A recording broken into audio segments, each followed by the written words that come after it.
We all know that Lashon Hara is a bad thing, not only for the victim about whom the person speaks, but the speaker themselves, because the Torah tells us in this week's parasha they get Tzaraas. But the Alter Rebbe says that Tzaraas only affects people who are very spiritually evolved.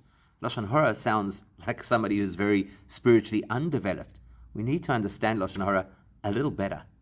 In Anoi from Parashas Nigei Adam Shteit, at the beginning of the section of the Torah, which speaks about the afflictions on the skin of a human being, otherwise known as Tzaraas, it says, Adam, if you'll have an Adam, which is a particular designation of human, Ki Yihebor Psara Goimer, who will then have on his skin the following disease.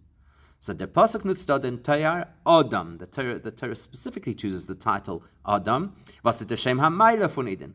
Adam is a name, a title that is reserved to represent the greatness of the Jewish people.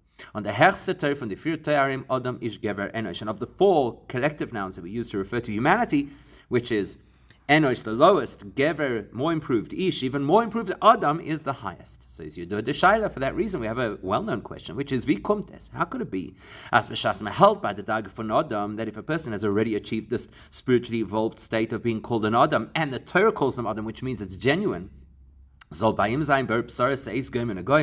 a person should have to suffer from such a terrible thing called Tzaraas? Tzaraas is serious. Tzaraas is one of the worst kinds of impurity that can contaminate a human being. And Chazal zogen as metzera choshuv kemeis, to the extent that the Gemara tells us that the person with Tzaraas is as if they were no longer living. So how does somebody so great get to have such a harsh experience? Is Mevord Alter Rebbe, so the Alter Rebbe in the Kutei Torah, and our parasha explains us here on His that's actually the exact reason why. Because we need to understand better what Tzaraas is. Was is in the Dage von Adam, specifically because we're talking about somebody who is so developed to be called Adam. Which is a very elevated state, which the Alter Rebbe calls Shlimo Dechulo, the most evolved or perfected human being. That's why is there loike b'tzaras, that person could be afflicted with tzaras. The reason is because the inyan anigoyim b'sora advised, when a person has that tzaras on their skin, it indicates as derav, as is gerim dem nega. It shows that the toxicity that creates this impurity, this illness of a meredaf and the illness will reflect its cause. It's not interpnimus from dimension. It's not something that is deep embedded within the human being. It's surface. It's superficial. The Alshich is mevor. The Alshich explains as by showing vasi karantum. The Alshich says people who are wicked people to start with, so they are generally in a state of impurity, and therefore machtit an oven aroshem bisol saynik b'obasara. Then if they do something wrong, you won't actually see it on their skin because there's no real difference to their person. Their person is impure. Because as halacha tells us, if you have two identical items, the one cannot be a barrier to the other. So impurity does not show up on impurity. It's only a tzaddik, an advanced human being, where you could see blotches of white against their skin because there's some superficial impurity that has somehow attached to them. Going back to the Alter Rebbe, Nores is blois. So the person who is at the stage of Adam might still have some impurities, some superficial toxins, which are at the outer elements of the person's garments of the soul. And that's why the manifestation of the disease that represents what is spiritually missing in this person's life is skin deep, even less. It's actually on the surface of the skin, it's not even in the skin itself. And with that, the Alter Rebbe explains why we no longer have tzaras. Since the time of the destruction of the Beis Hamikdash, it's because we're not at that level, and we don't have access to these unnatural causes, where the tzaras is actually something miraculous, and therefore it's not a natural illness that affects people through regular virology. And if there's no people of that caliber, there's no tzaras. There's brings from Rambam, and he quotes from the Rambam that it's something which is completely supernatural. Because the Alter Rebbe says, unfortunately, the state of our spirituality is such that there's nobody who doesn't have impurity that's become part and parcel of their reality. Even the people who in our generations are considered the most pure and good, they still have a little bit of negativity inside of themselves, and therefore the negative cannot create negoim. So we have resolved the question why Adam, which is a statement of the greatness of a person, is the person who gets tzaras, because tzaras is this superficial aberration within a person who's actually holy, spiritual, and good. And unfortunately, that doesn't exist anymore. But there's a problem. We have to understand The conventional reason we're given for Tzaraas does not sound like the kind of thing that an Adam would engage in. Chazal sagen, as inyan ani goyim kumt al sene shefchet lashon hara, the Gemara famously tells us that the most common cause of Tzaraas is lashon hara. Vasachet chomer b'yoseh, lashon hara is a very serious sin. Bizeh shakol connected the gimel averos vasi harig val yavor, to the extent that the Gemara even compares it to the 3 cardinal sins that a person is meant to give up their life for. Unkilu koifer be'iker, it's considered something which is a rejection of Hashem Himself. The Rambam is marich in Hilchos Deis, as the Rambam speaks in great detail in the halachas of how a person should conduct themselves. So if that's the case, is vikim and zogan as an adam ashalem, how could we refer to a person as an adam, which is the most perfect human? Sein Torah is Adam, who the Torah describes as Adam. Was helped him not the behaviour from chitzeni sarah, who only has to deal with superficial elements. That's who gets Tzaraas, but Tzaraas is called by lashon hara, which is a very serious offense. Ditmiz noch gresser. And what makes this question stronger is the chema von Amsapel lashon hara gebracht in Rambam. How bad it is to speak lashon hara is something that the Rambam describes when he's describing Tzaraas. That shows a very strong link between them. The same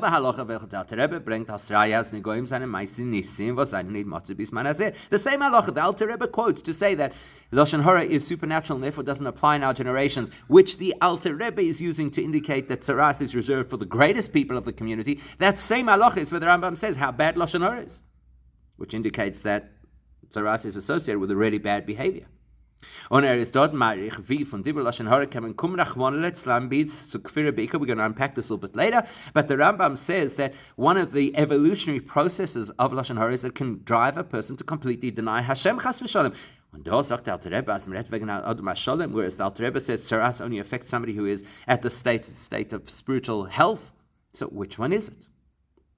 So to understand that, we're going to look at the details of what the Rambam says. Let's look at the flow of what the Rambam actually said about how bad it is to speak lashon hara. First of all, the Rambam tells us lashon hara causes Tzaraas, and he proves it. And bring the limit for Miriam from the fact that Miriam spoke negatively about Moshe, and therefore she got Tzaraas. And we're told to remember that, which is obviously the Torah saying, pay attention to that story, because this is what happens from lashon hara. Then is there mamshech mitayin vasat lashon hara. The Rambam goes from there onto what appears to be a tangent. And lashon hara you could excuse being part of the laws of Tzaraas. But what he's about to say next seems to have absolutely nothing to do with the subject. Let's quote. Kal v'chomer for Miriam and Livnei Adam Arishoim atipshim. From Miriam we learn a kal v'chomer to people who are wicked and foolish, shemarbim ledaber gedolos v'niflois, who speak nonsensical, exaggerated stories. And that is what happens when you sit in the social circles of people who are both foolish and wicked. First they start by talking nonsense. And what evolves from that is that they start to become cynical of the words of our prophets, and they start to be dismissive. And that eventually leads them to speak negatively about the Eibishter and to actually deny Hashem chas v'shalom. That is the language or the conversation of wicked people. That's what causes them to sit on the street corners, and that's why they gather in the gathering places of empty or illiterate people, and to go hang out at the drunken parties. But the way that decent Jewish people speak is they focus their attention on only speaking words of wisdom and of Torah. And because of that, the Eibishter will give them tremendous schus and tremendous success. So we need to understand what's going on over here. What's the Rambam bringing this into the story of Tzaraas for? Apparently the Rambam wants to tell us how serious it is to transgress the prohibition against lashon hara because it causes Tzaraas. Why is this the time to go into a lengthy dissertation about how bad it is when bad people speak? And to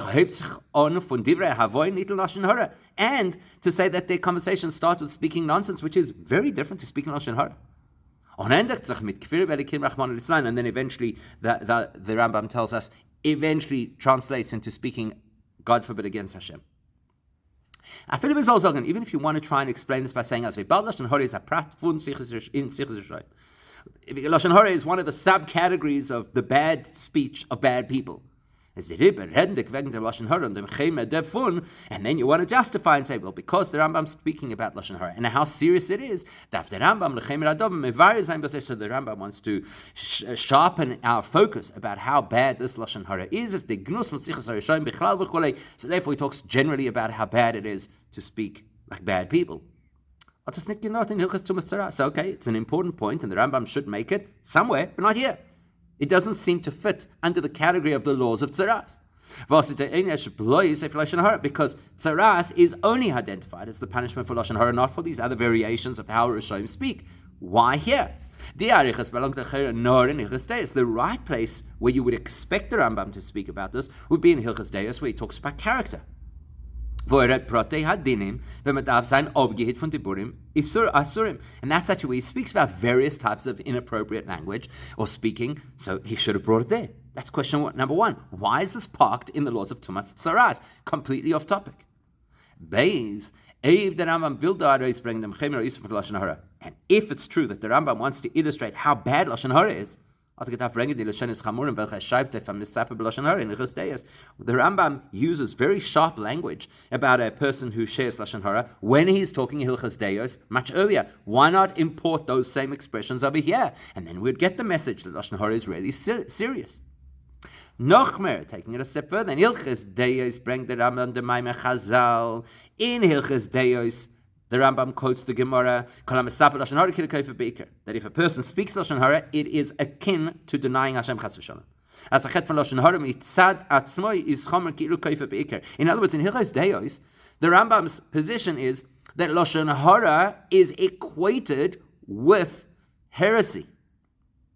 And he doesn't even say that here. Mashenkin does doctor. Here he just says, as fun Lashon Hara, kommt später arois kfir beikar. Here the Rambam seems to scale it down and say, well, the problem with Lashon Hara is that it may lead a person to heretical statements. From speaking this, it will lead to that. And that will eventually lead to rejection of Hashem. But he doesn't even use here in Tumas Tzaraas, where apparently he's telling us how severe Lashon Hara is, he doesn't even use the expression that Lashon Hara is a rejection of Hashem.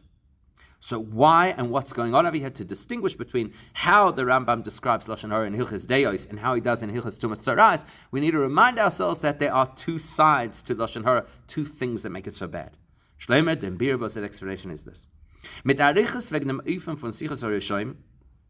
in Hilchos Tumas Tzaraas, the Rambam gives us all of this detail about how bad it is to speak badly. At that point, the Rambam is focusing on one of the two key aspects of Lashon Hara. And his intention is to explain why Lashon Hara would cause Tzaraas. Okay, so he's speaking about one aspect.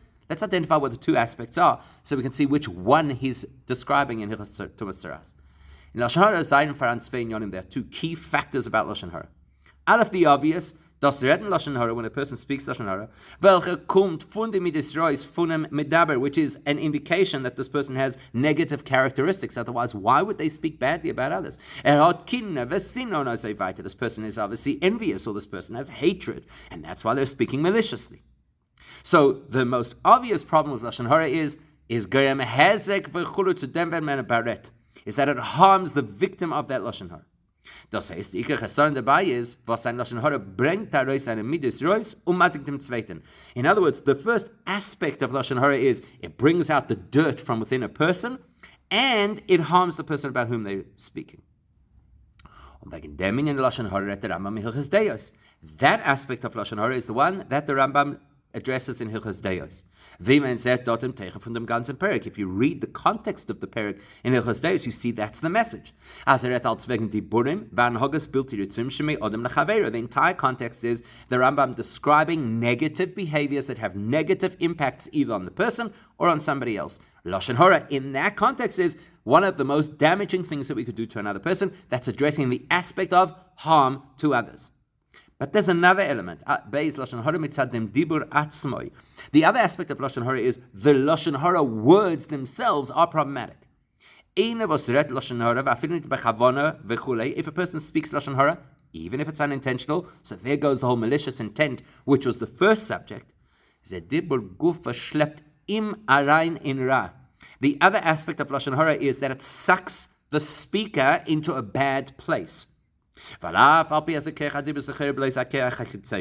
though speech is one of our more superficial attributes, Alavush, as we say in Tanya, it's a garment of the neshama, and it's one of the outer, its more superficial dimensions, because let's be honest, you can change the way that you speak over time. You could say something without meaning it. Ist aber verbunden mit Etzem von Menschen. The irony of speech is that as superficial as it is, it links right into the core of who we are.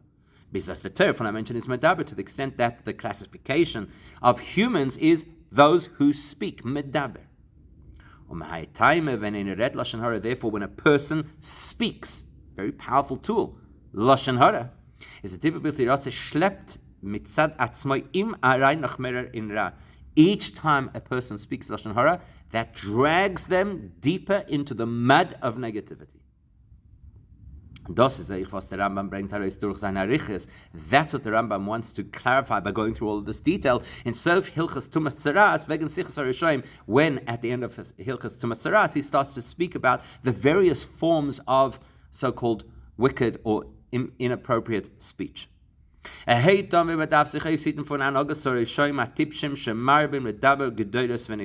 positioning statement is, stay away from the Rishonim in the way that they speak with all their exaggerated nonsense. At that point, the Rambam's not even saying you've done anything wrong. The content of what they're speaking about is not fundamentally bad. Then the Rambam says, well, it's not just how they speak, it's how they hang out. It's what goes on in their circles. In their circles, first they start with all their nonsense. There the content may be objectionable, but there's no intent that is objectionable. There's no characteristic that this illustrates, oh, you're a bad, toxic person. But the Rambam's point is that's where it starts, and it sucks the person down and down, eventually into the worst places, as the Rambam continues. And what the Rambam wants us to understand is that Lashon Hara, from this perspective, falls into this category of evil talk. Speaking in the way that bad people speak. Here the Rambam doesn't want to emphasize the harm caused to somebody else. Here the Rambam wants to say a person is not guarding themselves against inappropriate speech, which is actually going to affect them. Aber der Rambam ist madisch gleich betchilas so inyan. The Rambam makes that clear right from the get-go. Wenn redt wie ne goyim kum maze sein von Lashon Hara. The Rambam describes that the way Tzaraas would manifest was a phased rollout. Says Rambam, what's going to happen is the person's going to see there's something happening to me. But I've dimension moved on a person so that person's going to have to be quarantined. And that's going to affect them. This is a process. Remove the person from those negative circles so they can no longer speak that negative language, and that's how they're going to heal. You might wonder, why is the Rambam speaking about the language of bad people and scoffing? We're talking about Lashon Hara over here. But it's a phased process. Now, the mitzvah the Rambam wants to explain to us as Lashon Hara, Lashon Hara, which is the direct cause of Tzaraas, is a prat, is a detail in a bigger story. That bigger story begins when a person is happily conversing in a bad space and in a bad way. In other words, what's happening is the person is lacking in what is arguably a superficial part of their persona, their speech. As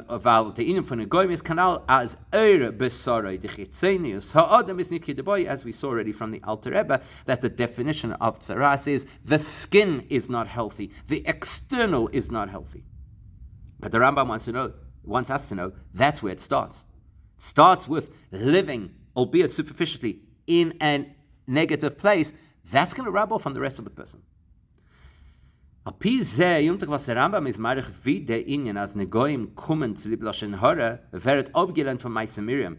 Now that we know how the Rambam in this particular area of halacha is viewing Lashon Hara, what it does to the speaker, how it drags the speaker down lower and lower into a toxic environment, now you understand why the Rambam brings Miriam as the proof and with quite a bit of detail.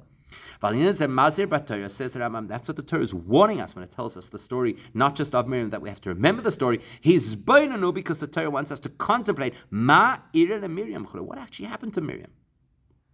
The Inish from the Goyim of Lashon Hara is because if you examine the Miriam story, you learn that Lashon Hara is not only about harming the victim, and it's not only about malicious intent, because neither of those was present in the story of Miriam. Looking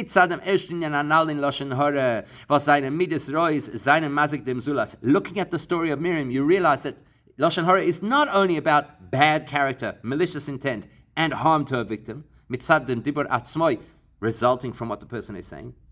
By Miriam is because when you read the story of Miriam, none of those things are present. To the contrary. She's the one who brought Moshe up. She put her life on the line to rescue him when he was put into the river. In other words, she didn't have malicious intent. This is a person who was absolutely wholly committed to looking after Moshe and to his best interests. And she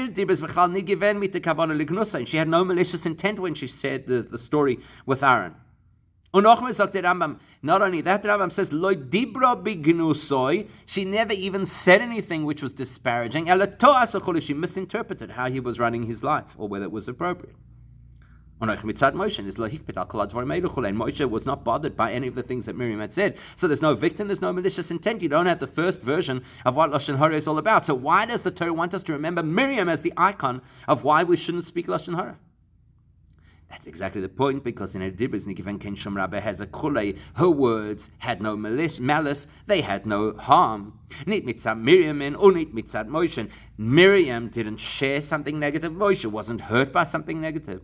It was a very superficial glitch. And yet, immediately she gets Tzaraas. Why? Because it's the words that affect the person speaking away. If we're not absolutely vigilant about what comes out of our mouths, it can drag us into really dark places. Now we can understand why the Rambam in that particular halacha says the phases of how Lashon Hara unfolds with the warnings that it really gives us. It's not automatic like it was with Miriam. First, the Rambam says first a person's house would be affected by Tzaraas. Says the Rambam, if the person is unmoved, then the leather elements within the person's house, I don't know what that was in those days, rugs, furniture, etc., they become infected. And if a person still doesn't do tshuva, then then his own clothing becomes infected by Tzaraas. And only if he doesn't get the message from all of those signs, then he'll actually get Tzaraas on his body. Why is it a phased approach? Because the consequence matches the crime. The crime was a phased process where the person evolved into worse and worse ways of speaking. So the Tzaraas affects a person in a lighter to harsher spectrum. When a person initially speaks Lashon Hara, is a first Lashon Hara that a person shares, it's completely superficial. It doesn't yet capture the person. On the far is like another bias was in ganzen abgeteilt von him. So the person is not affected. The house is affected. Something which is quite superficial to the person is indicating something's wrong over here. But the more a person engages in this negative speak, so that person gets more and more entrenched in negative places. Which means that the negative becomes more and more part of that person's reality. Unfortunately, that's what happens with bad behavior. It becomes more and more normal for us and more part and parcel of who we are. And that's why slowly the Tzaraas moves closer and closer to the person. His furniture, his clothes, until eventually his person. But chas v'shalom, if a person reaches a point where the negative has become so embedded in them that that's truly what's inside of them, then, as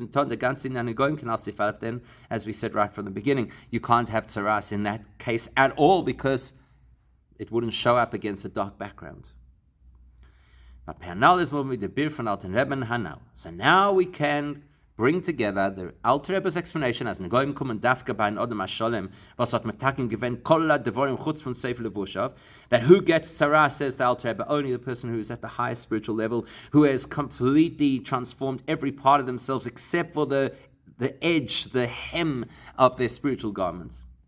It's not considered to Divrei Rambam. Not only is that not a contradiction to the Rambam, it says Lashon Hara causes Tzaraas. It's actually two sides of the same explanation. Because what the Rambam illustrates about staying away from Lashon Hara is not like everybody thinks, outright Lashon Hara. Rather, the Rambam's message is to be vigilant about how we speak across the board, even though speech is so external to the human. And the last piece of the puzzle over here is why a kohen is the person who's going to help this great tzaddik to get rid of his own tzaraas. The doesn't really seem to make sense. We're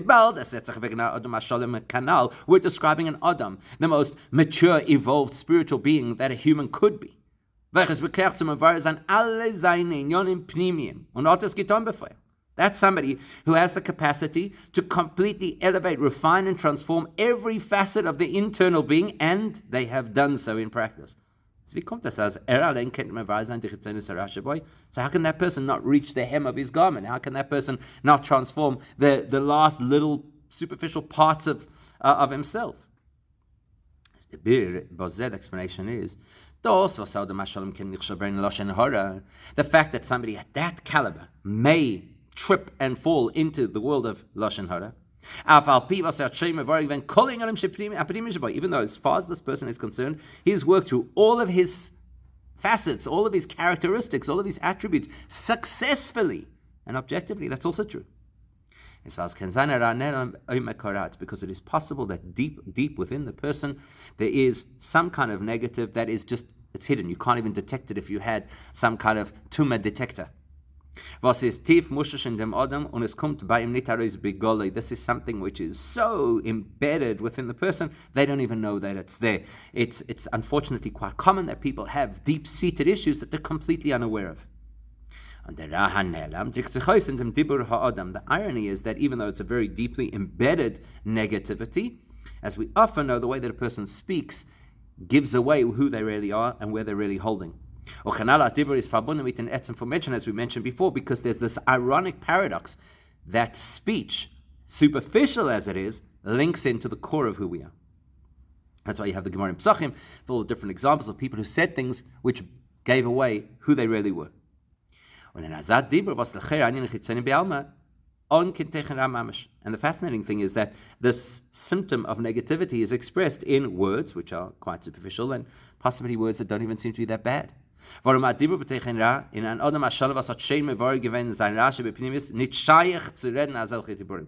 talking about this person, the bad speak that they're experiencing is nothing like the bad speak we experience. It's certainly not overt Lashon Hara. It's this subtlety.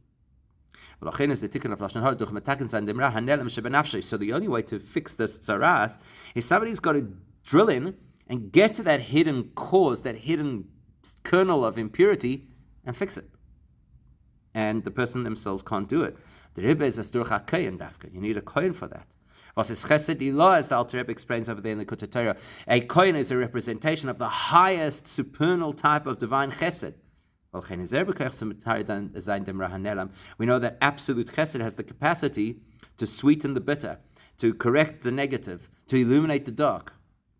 And so the Kohen, not because the Kohen is more special than the Adam who has the Tzaraas, but because the Kohen is endowed with a unique kind of chesed, can turn around that kernel of negativity. And therefore not only does the Kohen appear and do some kind of a ritual, he actually has to say words, because words, speech, is the key to all of this impurity, he has to say, Toherata, I now declare you pure. When the Kohen opens his mouth to make that declaration, he is able to draw down an incredibly powerful and infinite light of Hashem, which can remove the negative that is hidden and can completely purify the person who had the Tzaraas, and they can return into society. Mitzvah Hashem, we should see the curing of the Tzaraas, the spiritual Tzaraas, that keeps us away from Hashem during Golus, with the coming of Mashiach now.